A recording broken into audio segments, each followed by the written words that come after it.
श्री कृष्णा श्री कृष्णा श्री कृष्णा श्री कृष्णा।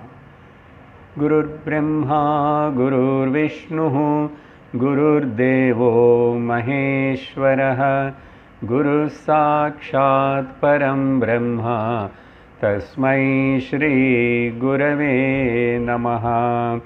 तस्मै श्री गुरवे नमः।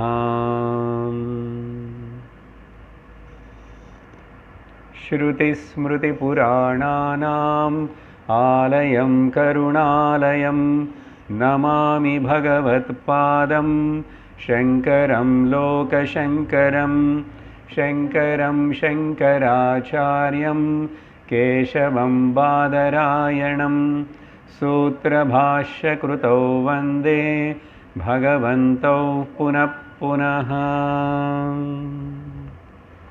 हरि ओम तत्सत्।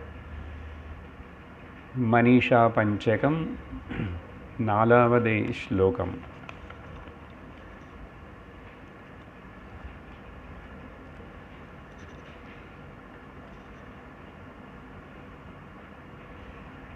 या तिर्यं नरदेवताभिरहमिति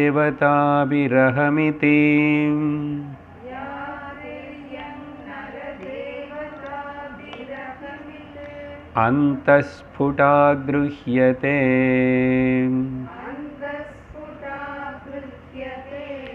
यद्भासा हृदयाक्षदेहविषया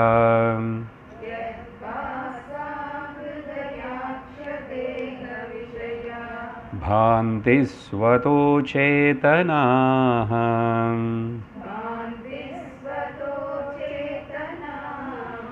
तां भास्यैः पिहितार्कमण्डलनिभाम्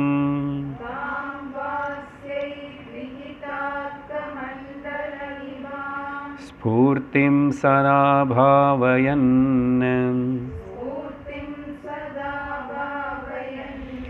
योगी निर्वृतमानसो हि गुरुः।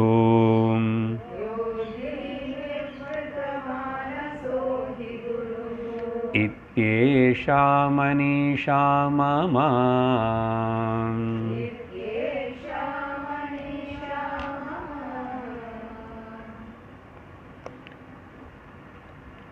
பகவான் ஆதிசங்கரர்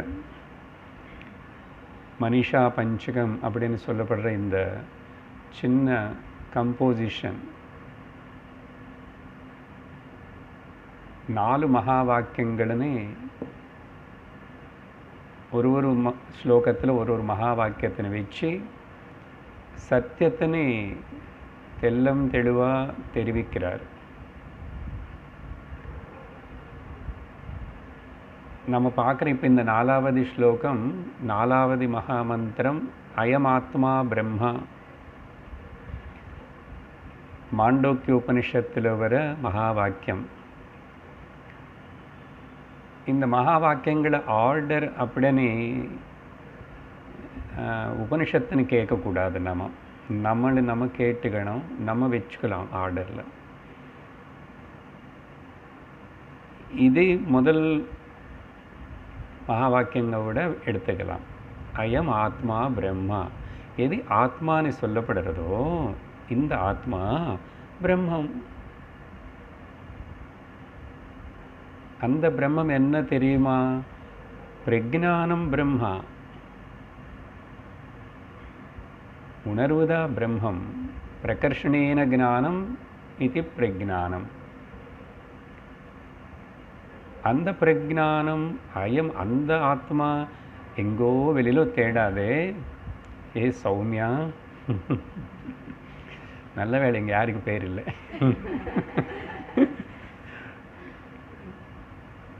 ஆனால் உங்களுக்கு எல்லாருக்கும் ஒரே பேர் தான், சௌமியர்கள் தான்.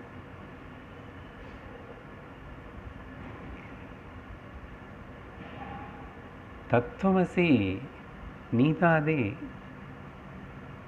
நீதாதே. அப்போது இந்த 3 மகா வாக்கியங்களை நல்லா புரிஞ்சுக்கிட்டேன். குரு சொல்ல சொல்ல கேட்க கேட்க அதுக்கு பிறகு ஆவா அகம் பிரம்மாஸ்மி அது மட்டும் கடைசியில் வச்சுக்கணும். அதுக்கப்புறம் வேறு கிடையாது எதுவுமே. அகம் பிரம்மா. சரி, இந்த 4வது ஸ்லோகத்தில் நம்ம ஆரம்பித்து ஒரு 2 பதங்கள் மட்டும்தான் பார்த்தோம்.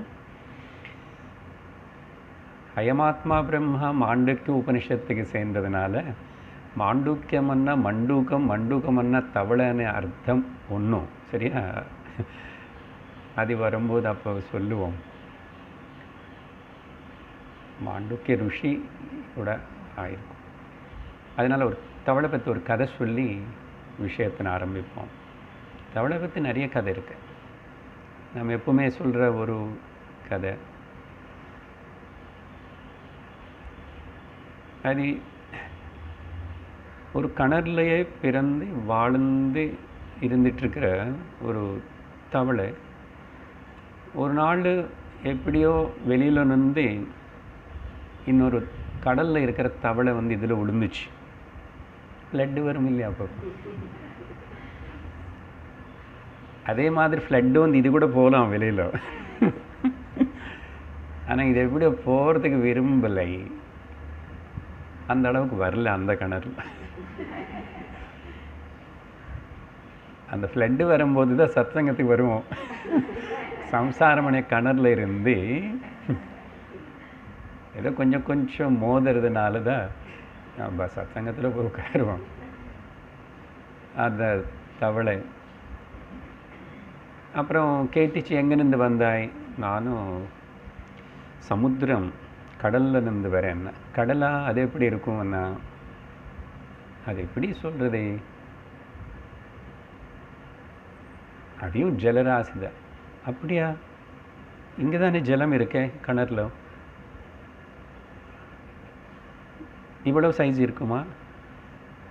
அப்படிலாம் சொல்ல முடியாதுன்னு 2 பேர் பேசிக்கிட்டான்.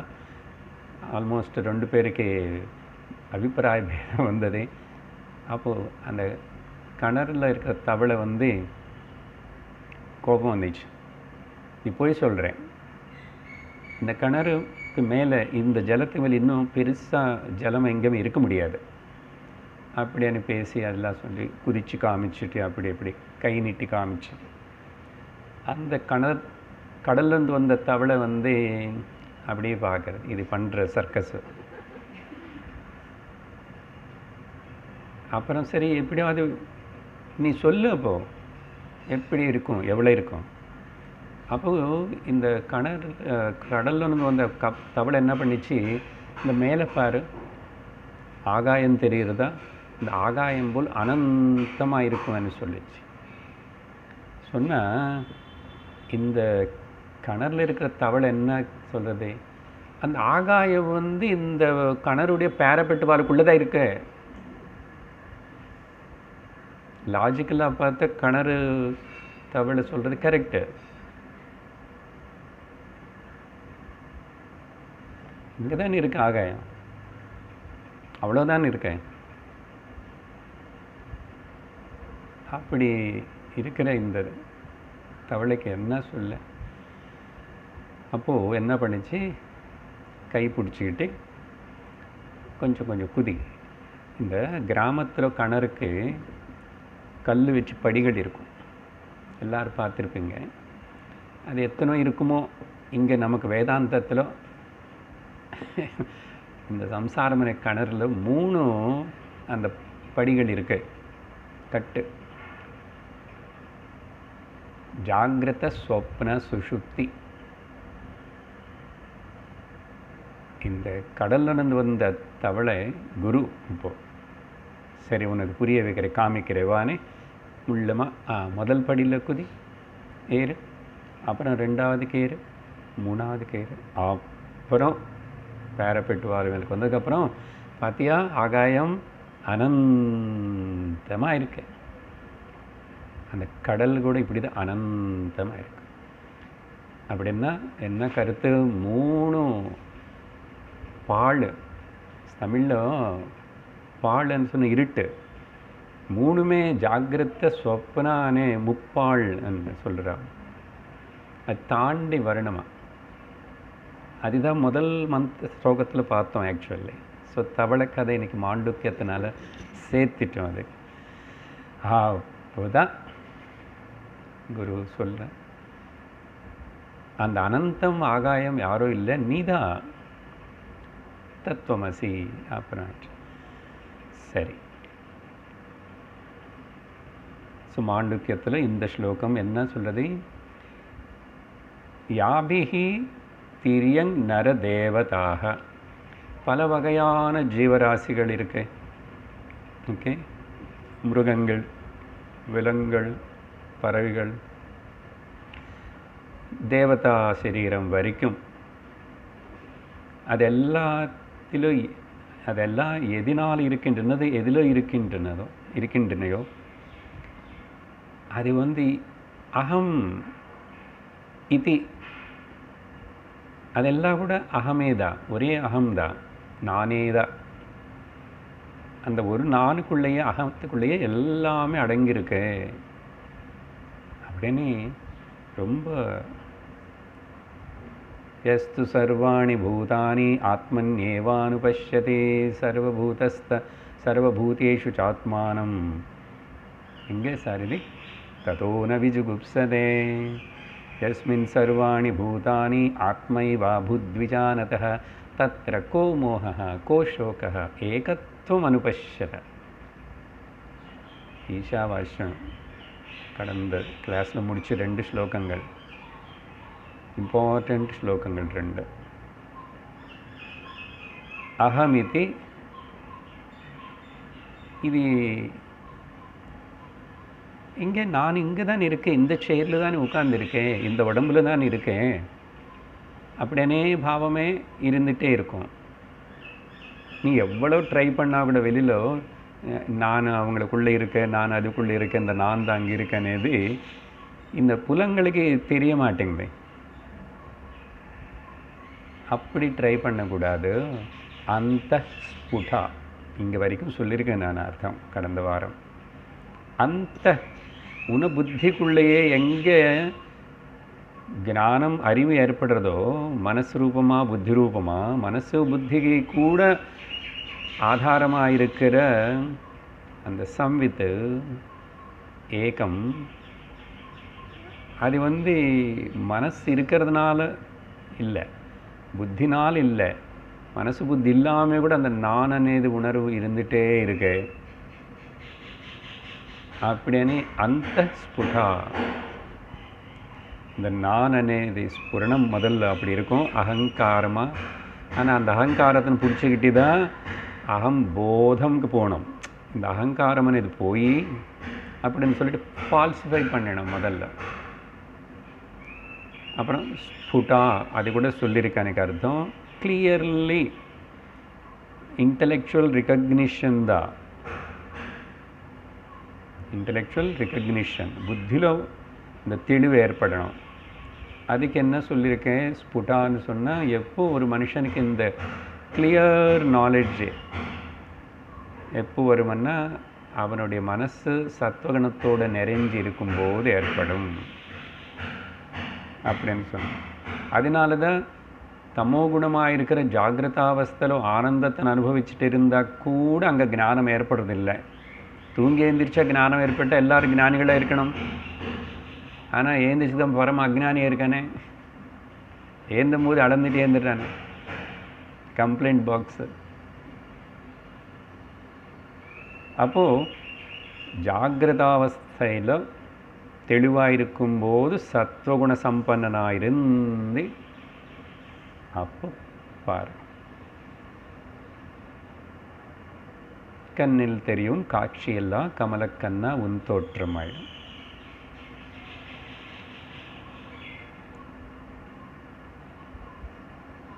அதுக்கப்புறம் பதங்களுக்கு அர்த்தம் சொல்லணும். ஸோ யாருனால இப்படிப்பட்ட இந்த விஷயம் கிரஹியதே, யாருனால இப்படி கிரகிக்கப்பட்டதோ புரிஞ்சுக்கிட்டானோ, எதை கிரகிச்சுக்கிட்டா? யத் பாசா, எது பாசிச்சுட்டே இருக்கிறதுனால, வெளிச்சமாக ஸ்வயம் பிரகாசமாக இருக்கிறதுனால, எதோடைய வெளிச்சத்தினால, எதோடைய சக்தினால ஹிருதய அக்ஷ தேக விஷயாக பாந்தி.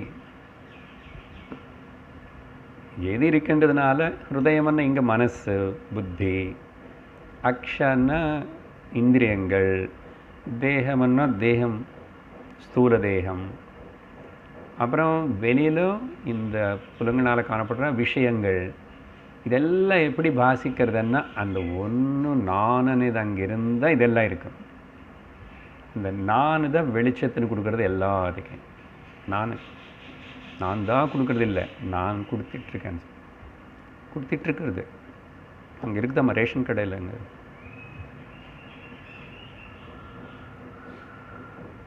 ஒரு அகம். ஸோ ஹிருதய அக்ஷ தேக விஷயாக, இப்படிப்பட்ட ஒரு தெளிவு. நான் இருக்கிறதுனால தான் தேகம் இருக்குன்னு தெரியுது, நான் இருக்கிறதுனால தான் மனசு இருக்குன்னு தெரியுது, நான் இருக்கிறதுனால தான் இந்திரியங்கள் எல்லாம் தெரிகிறது. நான் இருக்கேன், அப்புறம் எனக்கு தெரிகிறது.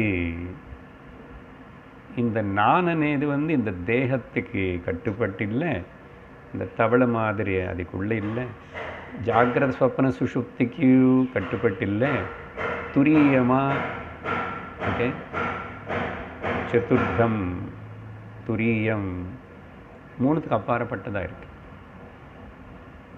இருந்து அது இது எல்லாத்தையும் பிரகாசிக்க செய்கிறது.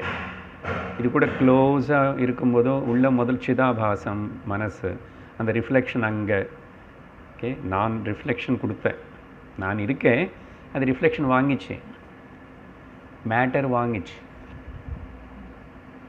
அப்புறம் அது என்ன பண்ணுது, புலங்களுக்கு கடன் கொடுத்தது. புலங்கள் சரீரத்துக்கு, சரீரம் புலங்களை சேர்ந்து வெளியில் எல்லாத்துக்கும் கொடுக்குது. அப்போது சோர்ஸ் சென்ட்ரல் ரிசர்வ் பேங்க் நான் தான், அகிலம் மொத்தத்துக்கு நான் தான். இந்த நான் அதுக்கு தான் ஈஷாவாஸ்யோபனிஷத்து நான் இப்படின்னு புரிஞ்சுக்கிறது ஒரு லெவல் தான். இந்த நான் தான் சர்வமனு புரிஞ்சுக்கிறது, சர்வத்திர ஏகத்துவம் அனுபஷ்யத.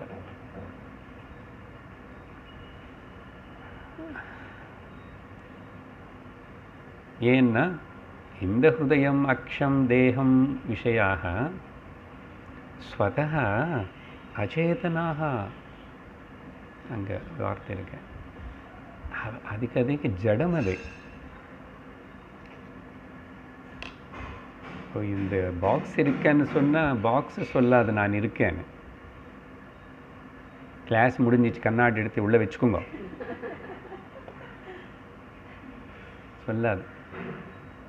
நான் தான் இது பாக்ஸு, இது கண்ணாடிக்கு ஒட்டி உபயோகப்படுத்திக்கணும்னு எனக்கு தெரியும், அதுக்கு தெரியாது. இப்படி தான் எல்லாத்துக்கும் நான் అనేది லைஃப் கொடுக்கறது உணர்வு.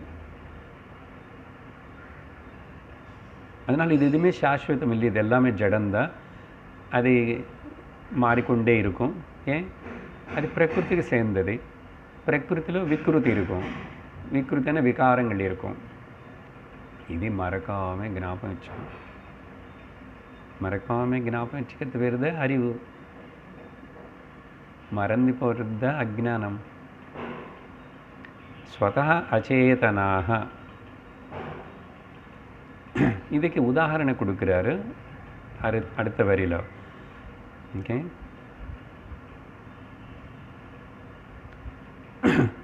எப்படி ஆகாயத்தில் மேகங்கள் அர்க்கமண்டல நிபாம் பிஹதி, பிஹிதான்னு மூடுறது. சூரியனுடைய காந்தி வெளிச்சத்தினே இந்த ஆகாயத்தில் இருக்கிற மேகங்கள் மறைக்கிறது. மறைச்சதால இப்போ சூரியன் தெரியுமா? வெளியில் போய் பாருங்க, தெரியல. சூரியன் தெரியல, சூரியன் மேகங்களும் மறைச்சாச்சு. சூரியன் மேகங்களும் மறைக்க முடியாது, மூட முடியாது. சூரியன் எங்கோ இருக்காரு, எவ்வளோ பெருசாக இருக்காரு. உன கண்ணுக்கு சூரியன் நடுவில் ஒரு சின்ன மேகம் வந்தது, சின்ன மேகம்தான். உன கண்ணு இன்னும் சின்னது. இப்படி வச்சாவே தெரியாது, டிஸ்டன்ஸுக்கு தான் அந்த மேகம். சரி, மேகங்கள் சூரியனை மூடிச்சேனே உனக்கு எப்படி தெரியறது? சூரியன் வெளிச்சனால தான் தெரியறது. பாருங்க, அதான் பாயிண்ட். இங்கே சூரியன் மறைச்சதுன்னு சொல்லி இப்போ பகலை சொல்கிறோம், ராத்திரி இல்லை. எப்படி சொல்கிறோம்? சூரியன் வெளிச்சம்தான் உனக்கு கண்ணுக்கு பட்டது சுற்றி எல்லாம் பிரகாசிக்க செய்கிறது. ஆனால் நேராக அப்படி தெரியலன்னு மறைச்சதுன்னு சொல்லலாமா? தப்பு இல்லையா? சூரியன் எங்கே, மேகம் எங்கே? அந்த மாதிரி தான். ஸோ உதாரணம் இதுதான். அதெல்லாம் தாம் பாஸ்யைகி, அந்த உபாதிகளை எல்லாத்தையும் பிரகாசிக்க செய்கிறது. இந்த சூரியன் எப்படி மேகம் மறைச்சதோ அந்த மாதிரி அப்படி மறைக்க முடியுமா? இது ஏதாவது எல்லாத்துக்கும் நான் தான் லோன் கொடுத்துட்ருக்கேன்.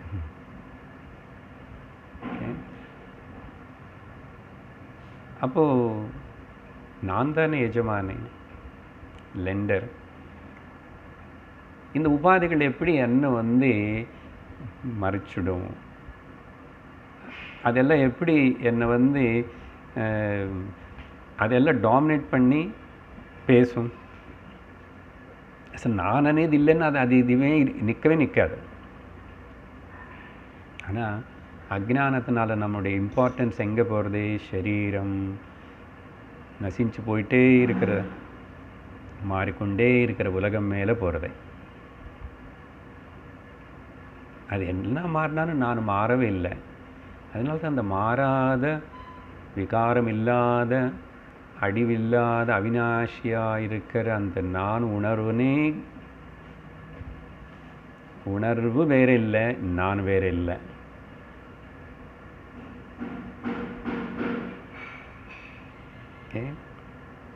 அதை கடைசி ஸ்லோகத்தில் சொல்லுவார். இந்த உணர்வு வேற இல்லை, நான் வேற இல்லை. ஆனால் இப்போது பேசுகிறோம், அந்த உணர்வுன்னு நானு சொல்கிறோம், ரெண்டு இல்லை, நானே தான். அது எதுவுமே எனக்கு எந்த உபாதி ஆகட்டும், எந்த தேகமாவது ஆகட்டும், க்ஷர அக்ஷர எது கூட அகண்டமான தொடவே முடியாது. உண்மையாக சொல்லணும்னா சரீரத்துக்கு உணர்வு தெரியாது, உணர்வுக்கு சரீரம் தெரியாது. இது புரியாது. இது சொல்லி புரிய வைக்கிற விஷயம் இல்லை. இது மறுபடியும் சேர்ந்து சரீரத்துக்கு உணர்வு தெரியவே தெரியாது, ஜடம். உணர்வில் சரீரமே இல்லை. கனவுல என்ன இருக்கு? எதுவுமே இல்லை. ஆனால் நான் இருக்கேன். எதுவுமே இல்லை அதுன்னு சொல்கிறதுக்கு, எல்லாம் இருக்கிற மாதிரி காணப்படுறதுன்னு பார்க்கறதுக்கு எல்லாத்துக்கும் நான் இருக்கேன். அதே அப்ளை இந்த ஜாகிரதா ஆல்சோ. அப்படி உதாரணம் சொல்லி இப்போது இது தெரிஞ்சுக்கிட்ட இந்த விஷயத்தின் உணர்ந்த யோகி, ஞானி.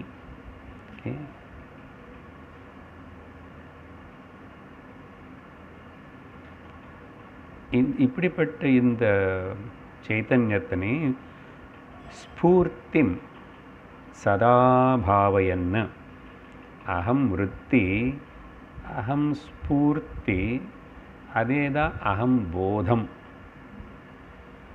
விருத்தி லெவல்லே இருக்கக்கூடாது. அதுதான் ஸ்பூர்த்தி வார்த்தை உபயோகப்படுத்துகிறார் பகவான். சதா அந்த ஸ்பூர்த்தி ஸ்புரிக்கிறது. ஸ்புரதி ஹிருத்ஸ்வயம் பரமபூர்ணசத் இஹமஹம் பதாபிக்யமன்வஹம் அஹமிலீனகே பிரளய சத்தயம். ஸ்பூர்த்திம் சதா பாவயன்னு. யோகி ஞானி பாவயன்னு ஒரு கமாண்ட் பண்ணுற மாதிரி. நமக்கு அந்த நிலை வரணும்னா அதே பாவிச்சுட்டு இல்லை அந்த யோகி ஞானி அதே பாவிச்சுட்டு இருக்கிறதுனால அவர் என்ன ஆயிட்டார் இப்போது? பலம். ஆக்சுவலாக 5வது ஸ்லோகத்தில் பலம் சொல்ல போகிறாரு. அதுக்கு இங்கே அந்த வார்த்தை போடுறாரு. அந்த பலம் అనేది நிரங்குஷா திருப்தி, ஆத்தியந்திக திருப்தி. நிரங்குஷா திருப்தி ஆத்தியந்திக துக்க நிவೃತ್ತಿ. அதுக்கு வார்த்தை போடுறாரு நிர்வృத்த மானசக.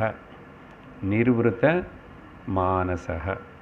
மனசு இல்லை, மனசு అనేది இல்லை, மனசு தொந்தரவு பண்ணுறது இல்லை, மனசில் எப்படிப்பட்ட ஒரு டிஸ்டர்பன்சஸ் இல்லை, அது பாட்டுக்கு எது இருந்தது வேலை பண்ணுற மாதிரி இருக்கு, பட் நத்திங் எஃபெக்ட்ஸ்.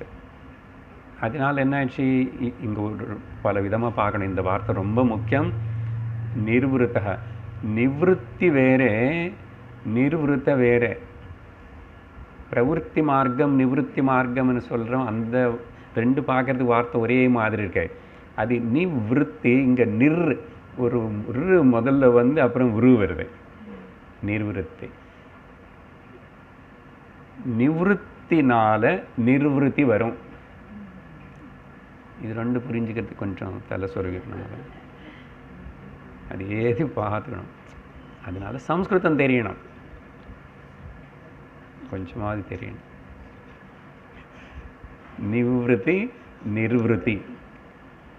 ஆனால் நிவೃத்தினால தான். நிவೃத்தின்னா கோயிங் பேக், வித்ட்ராயிங்.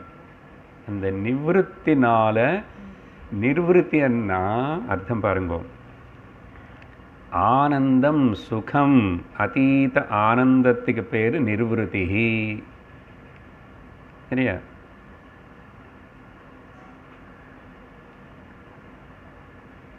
இது விஷயானந்தம் இல்லை, இந்திரிய சுகானந்தம் இல்லை, எல்லாத்துக்கும் அப்பாற்பட்டதாக இருக்கு. அகண்ட ஆனந்தம், ஆனந்த கனம். அப்படிப்பட்ட மனசு அப்படின்னா fully free from care and anxiety. இங்கிலீஷில் சொல்லணும்னா ஃபுல்ஃபில்மெண்ட். அதுதான் நிரங்குஷா திருப்தின்னு சொல்லிட்டேன். கம்ப்ளீட் நிறைவு.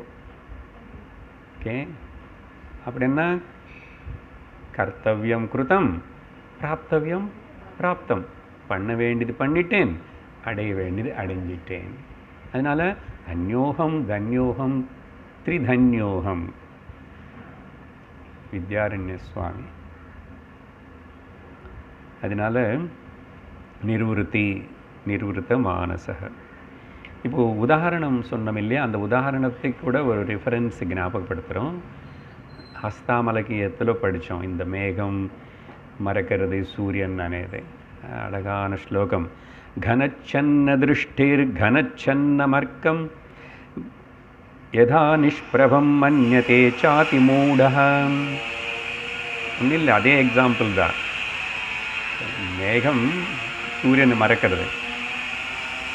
ததா பத்தவத்பாதி யோ மூಢதृष्टेः स नित्योपलब्धे स्वरूपोऽहमात्मा. ஞாபகம் இருந்தால் நல்லது, இல்லைன்னா இப்போ அது ரிஃபர் பண்ணுங்கோ. திருஷ்டினி அந்த மேகம் மறக்கிறது. கனச்சன்ன திருஷ்டி கனச்சன்ன மர்க்கம்.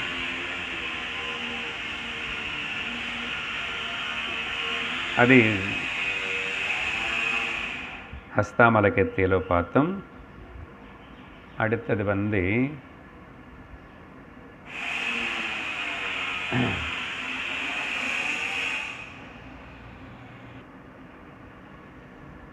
ஸோ நிர்வൃத்த மானசக அப்படின்னா எந்த விதமான ஒரு ஆப்ஸ்டிக்கிள், தடம், சந்தேகம் இல்லாத ஒரு நிலை மனசு இருக்குங்க. ஆனால் நிறைவோடு இருக்கு, திருப்தியோடு இருக்கு. இதுக்கு ஒரு அழகான உதாரண ஒரு சின்ன கதை தான் நடந்த விஷயம் சொல்கிறேன். பகவான் ரமணர்னு பார்க்குறதுக்கு கேரளத்திலேருந்து நாராயணகுரு பேர் கேள்விப்பட்டிருப்பீங்க. ரொம்ப ஃபேமஸ், பெரிய ஞானி. அவரும் அத்வைத நிஷ்டர். அவர் பொதுவாக எங்கேயுமே போகமாட்டார், வரமாட்டார். ஆனால் ரமணர்னு பார்க்குறதுக்கு வந்தார். அப்போது ரமணர் மேலே ஸ்கந்தாசிரமம் அங்கே இருக்கார், குகையில். அங்கே வந்தார். மேலே ஜன்னல் வழியாக ரமணர்னு உள்ளே பார்த்தார். பார்த்துட்டு இவர் கூட வெளியில் ஒரு மாமரத்து கீழே திண்ணை மேலே உட்காந்துட்டார். எவ்வளோ நேரம் உட்காந்தாரோ காலையில் வந்தார். எனக்கு இந்த மாதிரி சாப்பாட்டு நேரம் ஆகிடுது. அப்போது பகவான் ரமணர் மலையாளத்தில் சாப்பிடலாமே அப்படின்னு சொன்னாராம். அவ்வளோதான், ஒரே வார்த்தை. அதுக்கு இவர் தமிழில் பதில் சொன்னார், மகர்ஷி பிரசாதம் சாப்பிடலாமே அப்படின்னு. மகர்ஷி கூட அப்புறம் சாப்பிட்டாச்சு. பொதுவாக சாப்பிட்டதுக்கு பிறகு ரமணர் பகவான் எப்பவுமே வாக்கிங் போவார். ஆசிரமம் கீழே இருந்தாலும் மலை ஏறி போவார். அது பழக்கம் அவருக்கு. அப்படி அது ரொட்டீன். அங்கே இருந்தால் கூட இன்னும் கொஞ்சம் மேலேக்கு அங்கே கூட ஏறி போவார். அவருக்கு இது எல்லா வழி தெரியும். ஸோ அப்படி அவர் பாட்டுக்கு அவர் கிளம்பி போகிறாரு. அப்போது இவர் நாராயணகுரு மகர்ஷிக்கு காணிக்கை கொடுக்கணும் அப்படின்னு சொல்லிட்டு ஒரு பேப்பர் பென்சில் எடுத்துக்கிட்டு 5 ஸ்லோகங்கள் எழுதியிருக்காரு. அந்த 5 ஸ்லோகங்களுடைய பேர் நிர்வൃத்தி பஞ்சகம். அதுக்காக தான் சொல்கிறேன். அந்த பஞ்சகம் பேர் நிர்வൃத்தி பஞ்சகம். அதில் ஒரு ஸ்லோகம் மட்டும் அர்த்தம் சொல்கிறேன். காநாம தேச கா ஜாதிஹி பிரவృத்திகா கியாத்வயா இத்யாதி வாதோபரதிஹி யஸ்ய தஸ்யைவ நிவ்ருதிஹி.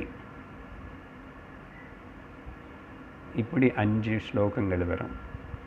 என்னன்னா,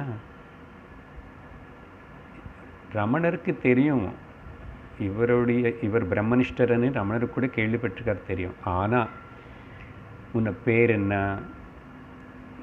எந்த ஊர், எந்த ஜாதி, என்ன வேலை பண்ணுற, எவ்வளோ வயசு, கியாத் வயசு இத்தியாதி முதலான இப்படிப்பட்ட வாத எந்த பேச்சில் இல்லை. உபரதிஹி எதுவுமே இல்லை. யார் இப்படி இருக்கானோ யஸ்ய தஸ்ய ஏவ நிர்வൃத்திஹி. பாருங்க, அங்கே என்ன தனக்கு அந்நியமாக பார்க்கல. அதனால் அங்கே அவமானப்படுத்துறதோ இல்லை, ஒன்றும் இல்லை. அந்த ஃபீலிங்கே வராமல் என்ன நல்லது.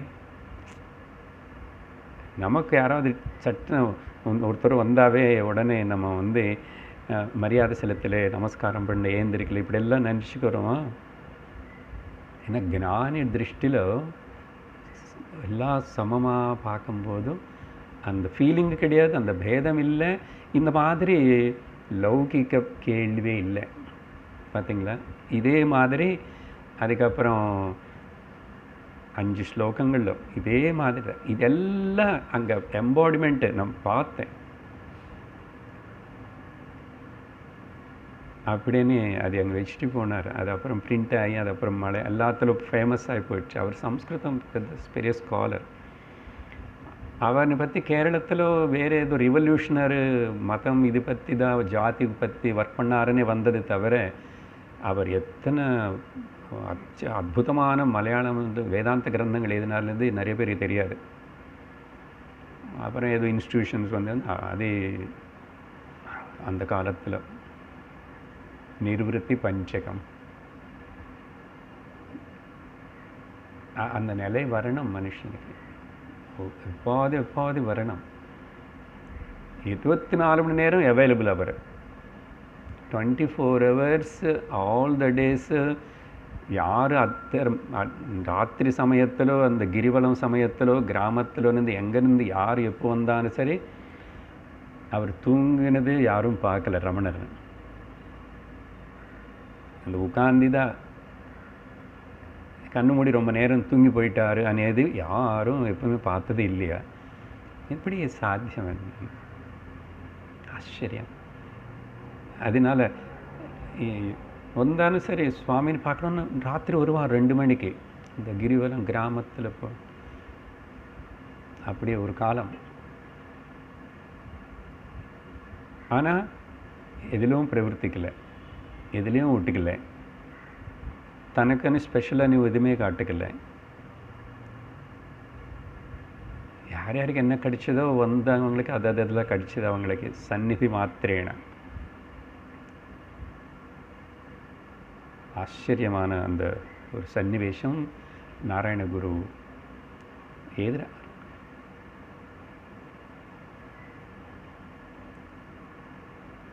மலையாளத்தில் அம்பலம் ஒரு ஏதோ வந்து சுவாமிக்கு வைக்கிறது பாம்பு ஏதாவது இருக்குமா தெரியல, ஏதோ சொல்லுவாங்களாமா மகா அதே சொன்னார். அதுக்கு நான் பேர் தமிழில் இது அந்த பாம்பு எப்படின்னா அது இப்போ அது கடிக்கணும்னு அவசியம் இல்லையாமா, அது சும்மா காட்டு ஊதினாவே போதுமா. இவர் அப்படிப்பட்டவர் என்றார். ரமணர்னு பார்த்து அவர் பேசணும் என்னும் கிடையாது, அந்த சாநித்தியத்தில் போனாவே போதும் அது அப்படி டிரான்ஸ்ஃபர்மேஷன் பண்ண ஒரு அனுபூத்தின்னு கொடுக்கும். அதுதான் நிர்வൃத்தி. அப்படி சொல்லி யார் இப்படி இருக்கானோ அவர் குரு. குருன்னா வெளியே அடையாளங்கள் எல்லாம் பார்க்கக்கூடாது. 5வது ஸ்லோகத்தில் அதையும் பார்ப்போம், இன்றைக்கி முடிச்சுக்கிறோம் அதே. சரியா? குருன்னா வெளியில் அடையாளங்கள் எல்லாம் பார்க்கக்கூடாது, ஞானம் சொல்லி கொடுக்குற விஷயந்தான் பார்க்கணும். ஸோ குரு ரித்யேஷாம் மனிஷா மமா. ஓகே, அப்படின்னு இந்த 4வது ஸ்லோகம் கூட முடித்தோம். இதோட மனிஷா பஞ்சகம் முடிஞ்சது. ஆனால் 5வது ஸ்லோகத்திலோ அப்படின்னா பகவானே எழுதினதா பலஸ்ருதி. இப்போ அந்த குரு அப்படிப்பட்ட இந்த 4 மகா வாக்கியங்களே கேட்டு தெரிஞ்சுக்கிட்டு அனுபூதிமானாக இருக்கிற அந்த ஞானி எப்படி இருப்பார்? குருவுடைய லட்சணம்னு இது சொல்கிறேன், இது சொல்லணும், வெளியில் இதெல்லாம் பார்க்கக்கூடாது. சரியா? 5வது ஸ்லோகம் படிக்கிறோம். யத் சௌக்யாம்புதிலேஷலேஷத இமே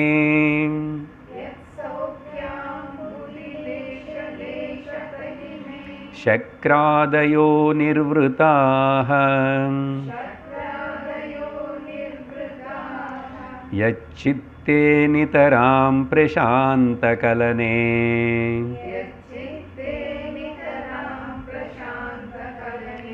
லப்த்வா முனிர்நிர்வృతः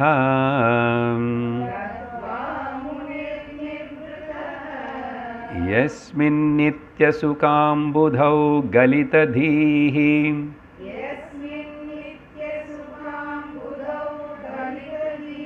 பிரம்மைவ ந பிரம்மவித் யः கஷ்சித் ச சுரேந்திரவந்திதபதः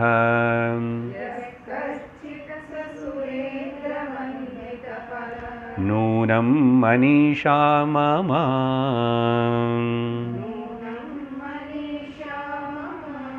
ஸோ 5வது ஸ்லோகம் பலஸ்ருதி అని எடுத்துக்கணும். பலஸ்ருதின்னா ஸோ வாட் இந்த 4 மகாமந்திரங்களும் வேதாந்தம் சாஸ்திரம் கேட்டது என்னத பலம்னா அந்த the state of the Jeevan ముక్తి జ్ఞాన నిష్ట అనేది గురువుడి లక్షణం అనేది எல்லாதிலோ கலந்து இருக்க பார்க்கணும். இங்கே கூட ஒரு உதாரணத்தோட வச்சு சொல்கிறார். பதங்களோட அர்த்தம் பார்த்துக்கிட்டே யத் சுகாம் புத்தி யத் சௌக்கியாம் புதி லேஷலேஷதः சக்ராதயோ நிர்வృతాः. அதெல்லாம் ஒரு சென்டென்ஸு. அர்த்தம் என்னன்னா, சக்ர அనే பேர் வந்து இந்திரனுக்கு ஒரு பேர். புருஷ சூக்தனில் வருது, சக்ர வித்வான் பிரதிசஸ்ரஹ அப்படின்னு. சக்ர అనేది இந்திரனுக்கு ஒரு பேர். சக்கரனால் வதிக்கப்பட்டவங்க வந்து சுக்கரனால் அனுப்பப்படுறாரு. அது யுத்தம் சமயத்தில் பாகவதத்தில் ஒரு சன்ஸ்கிரிட் அது ஸ்லோகம் ஞாபகம் இல்லை. சக்கரன்னா இந்திரன் வஜ்ராயுதம் போட்டு அதெல்லாம் யுத்தம் நடந்துச்சுல, பலிக்கு இவருக்கு உளுந்து போய் சத்தி போனவங்க எல்லாரும் ஸ்ட்ரெச்சர் மேலே கொண்டு போனால் திரும்பி எழுந்திச்சு நடந்து வரான் எல்லாரும். இங்கே சக்கரன்னா இந்திரனும், சுக்கராச்சாரியர் அவங்களோட குரு வந்து அங்கே என்னமோ பண்ணுறாரு, அவர் என்னமோ வச்சிருக்காரு, சஞ்சீவினி அனுப்புகிறார். சரி, இந்திரா முதலான தேவதைகள் எல்லாருக்கும் கூட இந்த நிர்வృత అనేది பாருங்க. இப்போ இந்த ஸ்லோகத்தில் திரும்பி 2 வாட்டி வருது. நூனம் அந்த மனிஷாமமா அது தவிர மிச்சம் இந்த வார்த்தை தான் 3 வாட்டி வருது. முன்னாடி ஸ்லோகத்தில் ஒரு வாட்டி. இப்போ இங்கே அவங்க நிர்வృతాகன்னா அர்த்தம், இங்கே அவங்களுக்கு என்ன ஆனந்தம் கிடைக்கிறதோ அது வந்து லேசலேசத்தா, only a very small droplet of the ஆனந்த. எதுலேருந்து? இந்த யத் சுக சௌக்கியாம்புதி, அம்புதி என்ன சமுத்திரம், எந்த ஆனந்த கடலானந்த ஆத்ம ஆனந்தத்தில் வந்துதான் ஒரு பிசுறு வந்து அந்த ஸ்வர்க்கத்தில் இந்திரனும் முதலான தேவர்கள் எல்லாரும் அனுபவிக்கிற ஆனந்தம். அப்படி என்ன அர்த்தம்? எதுக்கு இது சொல்கிறாருன்னா 2-3 விஷயம். ஒன்று வந்து எல்லா விஷய ஆனந்தம் வந்து ஸ்வரூப ஆத்மானந்தந்தான் அங்கே ரிஃப்ளெக்ட் ஆகி விஷயத்தில் ஆனந்தம் இருக்கிற மாதிரி ஒரு தோற்றம். அதுதான் அர்த்தம். அதனால் லோகத்தில் எது எதெல்லாம் ரொம்ப ஆனந்தமானது சுகமானதுன்னு சொல்கிறையோ அதெல்லாம் ஆனந்தத்துலேருந்து ஒரு சின்ன ட்ராப்லெட் அங்கே அப்படி செழிக்கிறது, அவ்வளோதான், ரிஃப்ளெக்ஷன் மாதிரி. இந்த இந்திரன் பற்றி சொல்லும்போது நான் 2 கிளாஸாக விட்டுட்டுருக்கேன், கதை சொல்கிறேன்னு. ரொம்ப சொல்ல முடியாது, இப்போ டைம் ஆயிடுச்சு. இப்போ இங்கே சொல்லணும், ஏன்னா சக்கரன் வந்துட்டார். அவர் சக்கரர் என்னன்னா, இந்திரனு கூட பிரம்ம வித்யை படிச்சுட்டான். சில தேவதைகள் எல்லாரும் பிரம்ம வித்யை படிச்சிருக்கான். அதுதான் கதை. சாந்தோக்கிய உபனிஷத்தில் இந்திரனும் விரோச்சனன் 2 பேர் வந்து பிரஜாபதி பிரம்மதேவன் கிட்ட பிரம்ம வித்யை படிக்கிறதுக்கு போனாங்க. ஓகே, இதுதான் கதை சொல்ல. அப்போது போனால் 2 பேர்னு முதல்ல ஒரு இத்தனை வருஷம் இருங்கோன்னு சொல்ல வச்சார் முதல்ல. அதுதான் குருவுடைய முறை. 25 வருஷம் இருங்கோ, அப்புறம் பார்க்கலாம். அப்புறம் முதல் டீச்சிங் என்னன்னா, நல்லா மேக்கப் பண்ணிக்குங்கோ, ட்ரெஸ் பண்ணிக்குங்க 2 பேரும். போயிட்டு அந்த உடஞ்சி போன பானில் தண்ணி இருக்குமா, அதில் 2 பேர் முகம் பார்த்துக்குங்கோ, அங்கே என்ன தெரியுறதோ அதுதான் ஆத்மான்னு சொல்லிட்டாரு. 2 பேர் போய் பார்த்தாங்க. பார்த்த உடனே விரோச்சனனுக்கு ரொம்ப சந்தோஷமாகி போயிடுச்சு. அப்பா கண்டுபிடிச்சிக்கிட்ட, அப்போ இதுதான் ஆத்மா, இது ஜாக்கிரதையாக பார்த்துக்கணும், இது நல்ல அலங்காரம் பண்ணிக்கணும், இது சாவு விடக்கூடாது, வியாதி வரக்கூடாது அப்படின்னு சொல்லிட்டு டாட்டா பை பைன்னு போயிட்டான். யார்? பிரகலாதனுடைய பையன் விரோச்சனன். அவனுக்கு அப்புறம்தான் அசல் இந்த நாஸ்திக மதமே சார்வாக்க அவங்க எல்லாரும் வந்ததே அந்த விரோச்சன் தான் காரணம்னு சாஸ்திரமே சொல்கிறது. அது மட்டும் இல்லை, அதுக்கப்புறம் இந்த சவத்துக்கெல்லாம் அலங்காரம் பண்ணுறது, சவத்தின் ஊர்வலம் பண்ணி கொண்டு போகிறது, என்னென்னு அது குளிப்பாடுறது திரும்பி, இது எல்லாமே கூட அந்த விரோச்சனம் ஆரம்பித்ததுன்னு உபனிஷத்து சொல்கிறது சாந்தோக்கியம்ல. அதுக்கப்புறம் வாக்கரிசி போடன் இதெல்லாம் சில பழக்கங்கள் இருக்குது பார்த்தீங்களா, இதெல்லாம் அந்த என்ன இது சத்தியம், இது பார்த்துக்கணும். அதனால இது போகும்போது கூட அப்படி நல்லா அதுக்கு ட்ரெஸ்ஸு புதுசு போட்டு அப்படி பண்ணி இப்படி பண்ணுன்னு சொல்லிட்டு அவன் சொன்னதா அங்கேருந்து வந்தது தான் அப்படியே. அதுக்கப்புறம் நாஸ்திகம் என்ன, சரீரம் நல்லா பார்த்துக்கோ, நல்ல சுகமாக அனுபவி, கடன் வாங்காவது கிருஷ்ணா மைசூர் பாக்கு நெய் ஸ்வீட்டு சாப்பிடு, கடன் தீர்த்த வேண்டா அப்படின்னு தான் ஸ்லோகமே இருக்கு. ருணம் கிருத்வாபி கிருதம் பிபேத், கடன் வாங்காவது நெய் சாப்பிடு நல்லா போட்டு போட்டு. அப்போது இந்த அப்புறம் என்ன ஆயிடுச்சு, இந்திரனுக்கு மட்டும் திருப்தி வரல. அதான் அசுர தெய்வ குணம். இந்திரனுக்கு அது எப்படி சரீரம் இது நான் ஆத்மா ஆக முடியும் அப்படின்னு சந்தேகம் திரும்பி வந்து கேட்டான். கேட்டதுக்கு அப்புறம் குரு இன்னொரு 25 வருஷம் இருக்குன்னு சொன்னார். பாருங்கள், நம்ம கொஞ்சம் வருஷம் கூட ஆகலை படிக்கிறது, அதுக்குள்ளே நிறைய பேர் ரிட்டையர் ஆகிட்டாங்க, டைர்ட் ஆகிட்டாங்க, ரிட்டையர் ஆகிட்டாங்க. தெரியல இப்போ யார் ரிட்டையர்ட் ஆகிட்ட. அப்புறம்தான் ஒன்று ஜாகிரத அவஸ்தா, ஸ்வப்னாவஸ்தா, சுஷுப்தி, இப்படி ஒரு அவஸ்தனே 25 வருஷத்துக்கு அப்புறம் டீச் பண்ணி 100 வருஷத்துக்கு மேலே இந்திரனு பிரம்ம பிரஜாபதி கிட்ட இருக்கார் அப்படின்னு சாஸ்திரம். அப்போ அவர் போஸ்ட் என்ன ஆயிடுச்சு அதெல்லாம் கேட்கக்கூடாதுன்னு மொத்தத்தில் படிச்சுக்கிட்டாங்க. அது எந்த இந்திரனும் இந்திரன் பதவியில் மாறும், யாரோ ஒரு இந்திரன் படிச்சுட்டான். சரி, அப்படி அண்ணா கூட பரவாயில்ல. சக்கராதய லேசதா இந்த ஆத்ம ஆனந்தத்திலிருந்த ஒரு பிசுறு அங்கங்கெல்லாம் அனுபவிக்கிறான். அவன் விஷய ஆனந்தம் எல்லாம் அப்படிப்பட்டதா, விஷயத்தில் ஆனந்தம் இருக்க முடியாது, அது டெட்டு. ஓகே, ரசகுல்லா என்ன, அது உயிர் இருக்காதுக்கு, அதில் ஆனந்தம் எங்கே வந்துச்சு, அது நாக்கு மேலே விழுந்து அதுக்கப்புறம் மனசு அதுக்கு வச்சுட்டு மனசுக்கு பின்னாடி புத்திக்கு பின்னாடி சைத்தன்யம் இருந்து அப்படி அது ஆனந்தத்தை நம்ம ஸ்ப்ரிங்கிள் பண்ணால் ரொம்ப நல்லா இருக்குண்ணா, ஒன்றும் இல்லை விஷயானம். அதனால தான் தைத்திரிய உபனிஷத்தில் கூட ஆனந்த மீமாம்சா படிக்கும்போது இந்த குவான்டிஃபிகேஷன் ஆஃப் ஆனந்த பற்றி நம்ம விஸ்தாரமாக படித்தோம். அங்கே சயேக இந்திரஸ்யானந்த பலதெல்லாம் சொல்லும்போது மனுஷானந்த மனுஷானாம் தேவகந்தர்வானாம் மனுஷகந்தர்வானாம் தேவகந்தர்வானாம் பித்ருணாம் அப்படியெல்லாம் போய் 100 ஜாஸ்தி. அதெல்லாம் ஒரு இந்திரனுக்கு இருக்கிற ஆனந்தம்னு சொல்லிச்சு. அப்படி சொல்லி உடனே ஆனால் இது எத்தனை 100 மடங்களை இன்க்ரீஸ் பண்ணிட்டு போனோமோ, இந்த ஞானிக்கு நிர்வൃத்த மானச அவனுக்கு இன்னும் மேலே இருக்கே அப்படின்னு கம்பேரிசனுக்கு தான் அங்கே ஆனந்த மீமாம்சா. ஸோ இந்திரன் விஷயம் அங்கே இப்படி உதாரணம் சொல்கிறார். சொல்லிப்போ மறுபடியும் ஞானி கிட்ட வர்றாரு. முனிஹி சித்தே பிரசாந்த கலனே, யாரும் எந்த முனியன்னா ஞானியுடைய மனசில் பிரசாந்த கலனே அப்படின்னா ஆனந்தத்தினால் ஏற்பட்ட பிரசாந்தத்தை, பிரகர்ஷணேன சாந்தி பிரசாந்தி. ஓகே, சாந்தி அசாந்தி கெட்ஸ் கேன்சல்ட் ஆல்வேஸ், பட் பிரசாந்தி இஸ் நாட் கெட்ஸ் கேன்சல்ட், இது பியாண்ட்.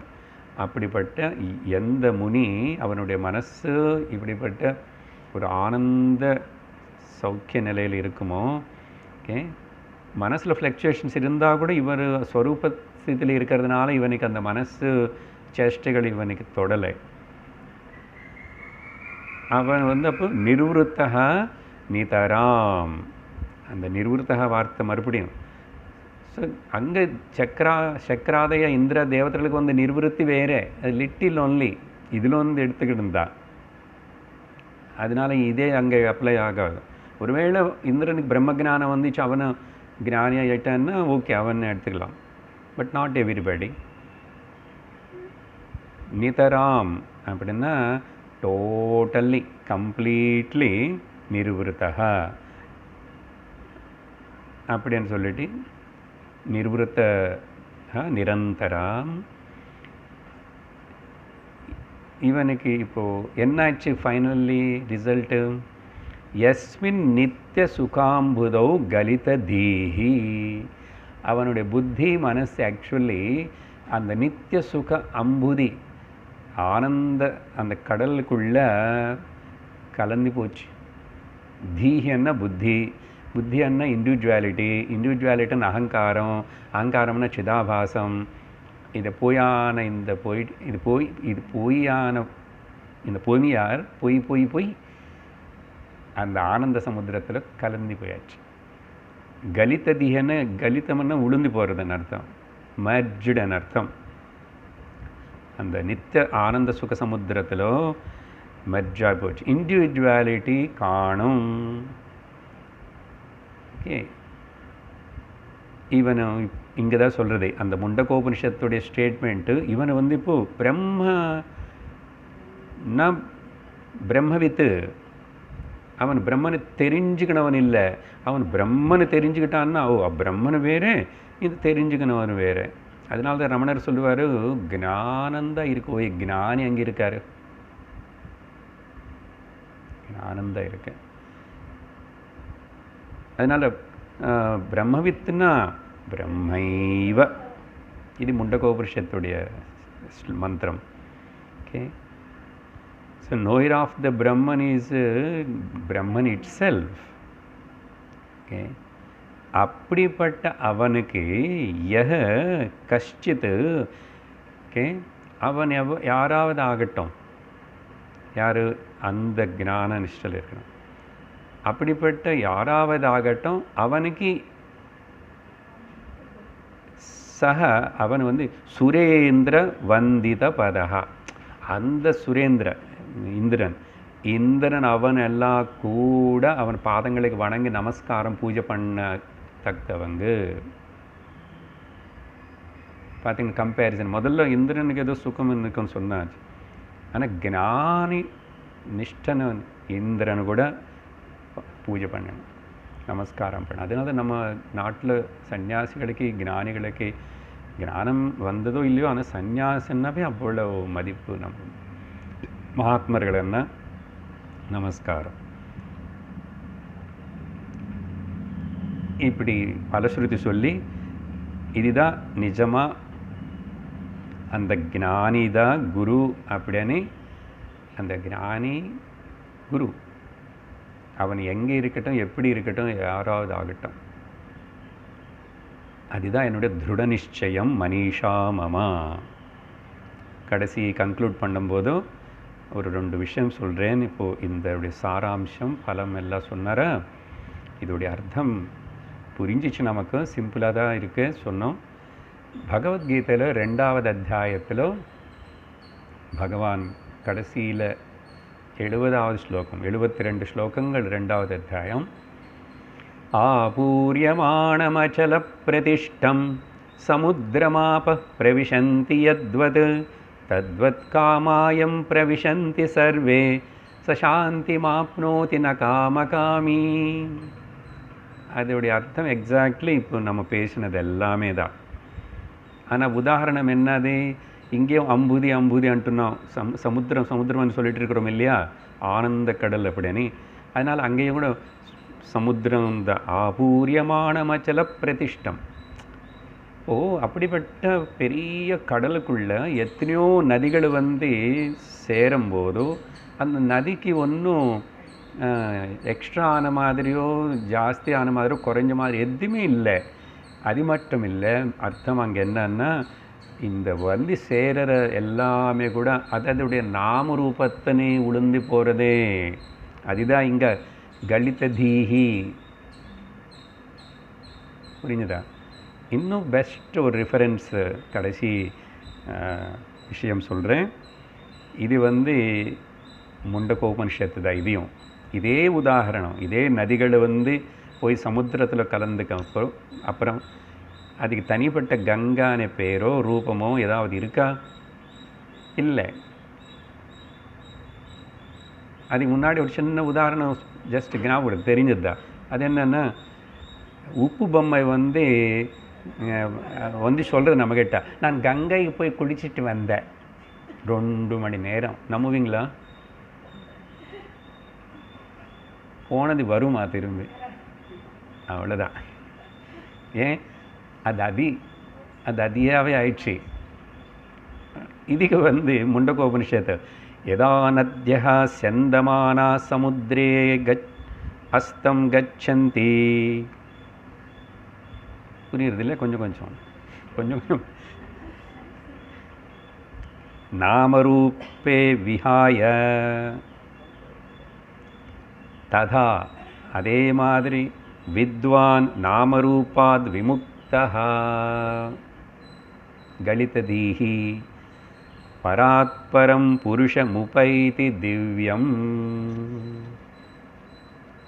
அவன் he discovers himself as the divine அப்படின்னு சொல்லி, ஸோ அழகா பகவான் சங்கரர் பலஸ்ருதியோட இந்த 5வது ஸ்லோகத்திலும் அந்த జ్ఞానిயோட లక్షణం అనేది குரு అనేది, அதனால் பாஹ்யமாக ஆராதனை பண்ணுறதே ஒரு குருவினை கிராட்டிடியூடுக்காக பண்ணுவோம், தப்பு கிடையாது. அந்த கிராட்டிடியூடு ஸ்டேட் வரும்போதோ ஃபோட்டோ வச்சுக்கிறதோ வாஜ்கர் செய்கிறதோ, ஆனால் அதே இல்லை. திரும்பி ஒரு பர்சனாலிட்டின்னு க்ரியேட் பண்ணக்கூடாது. அதனால் இப்போ பர்சனாலிட்டி லூஸ் ஆனவர் தான் குரு. பட் எனக்கு சப்போர்ட்டுக்காக வச்சுக்கிறத தவிர, நிறைய பேர் அப்படி ஏதோ ஒரு குருவுடைய ஃபோட்டோவோ ஏதோ காஞ்சி பெரியவர் ஏதோ வெட்டிங் கார்டில் எல்லாம் போட்டுக்கிறது, அப்புறம் ஆஃபீஸ் ஒர்க்குக்கு எல்லாம் வச்சுக்கிறான். இப்படி மெட்டீரியல் பெனிஃபிட்ஸுக்காகவே அது ரொம்ப தப்புன்னு சொல்லலை. பட் உனக்கு என்ன தான் வரும்? அந்த குரு என்ன பண்ணி என்ன எப்படி வாழ்ந்து என்ன செஞ்சு என்ன சொல்லிட்டு போனார், அது நீ அடையணும் இல்லையோ? அதனால் நிறைய பேருக்கு கடவுள் மாதிரி குருன்னு கூட ஒன்று வச்சுக்கிறான். இப்படி பர்சனாலிட்டி வர்ஷிப் ஆகும்போது லோகத்தில் அதனால முக்கோட்டி தேவத்தில் தாண்டி இப்போ வேறு வேறு ஃபோட்டோஸ் எல்லாம் வருது. இருக்கட்டும், குருஸ்தானில் இருக்கட்டும். But you have to understand what is the guru தத்துவம். எந்த சித்தாந்தத்து மேலே, எந்த டீச்சிங்கு மேலே, எந்த சத்தியத்து மேலே அந்த குரு நிந்திருக்காரு, வாழ்ந்தார், அது நம்ம கடைப்பிடிக்கணும். அதுதான் முக்கியம். தவிர குருவுடைய லட்சணங்கள்னு அப்போது இதுதான் நமக்கு தெரியணும். டீச்சிங் ஞானம் ஞானம் ஞானந்தா. அவன் சின்னவனா பெரியவனா பிராமணனா சூத்ரனா யார் டீச் பண்ணாலும் சரி, எப்படியாவது சரி, என்ன மொழியில் சொன்னாலும் சரி, விஷயம் என்னன்னு நமக்கு முக்கியம். அதெல்லாம் இதில் புரிஞ்சுக்கணும். அதனால் ஏதோ சும்மா வர்ஷிப்பு திரும்பி எத்தனோ சுவாமின்னு கும்பிட்ற மாதிரி வர்ஷிப்பே கிடையாது. வர்ஷிப்பு தப்பு கிடையாது, பண்ணணும். என்னோடய அகங்காரத்தினை நான் எனக்கு எங்கோ ஒரு இடத்துல நான் ஹையர் ஆல்டர் எனக்கு வேணும் சப்போர்ட்டுக்கு. அதனால தான் கடவுள் ஈஸ்வரனை குருவினை ஒரு ஆல்டராக நினச்சி பாவிக்கிறது கரெக்டு தான். பட் அது மெட்டீரியல் பெனிஃபிட்ஸ்க்கேன்னு உபயோகப்படுத்தக்கூடாது. ஓகே. ஆனால் நிறைய பேர் தெரியாமல் முதல்ல அப்படி ஆரம்பிப்பாங்க. But slowly they have to understand. So இப்படி இந்த 5 ஸ்லோகங்களோட கூடியிருக்கிற இந்த மனிஷா பஞ்சகத்தனை இந்த பகவான் சங்கர பாதாளுடைய பாதங்களுக்கு அர்ப்பணம் பண்ணி இந்த 4-5 ஸ்லோகங்களே மனனம் பண்ணிகிட்டே இருந்தால் போதும். ஆத்ம ஜானம் கையில் வச்ச உள்ளங்கை நெல்லிக்கன்னி போல் மனனம் பண்ணணும். ரொம்ப சின்னது. ஸோ இதோட மனிஷா பஞ்சகம் பூர்த்தி ஆயிடுது. ஓம் பூர்ணமதః பூர்ணமிதம் பூர்ணாத் பூர்ணமுதச்யதே பூர்ணஸ்ய பூர்ணமாதாய பூர்ணமேவாவசிஷ்யதே. ஓம் சாந்தி ஷாந்தி ஷாந்தி. ஹரிः ஓம் ஸ்ரீ குருभ्यो நமः. ஹரிः ஓம். ஹரி ஓம். தத்சத்.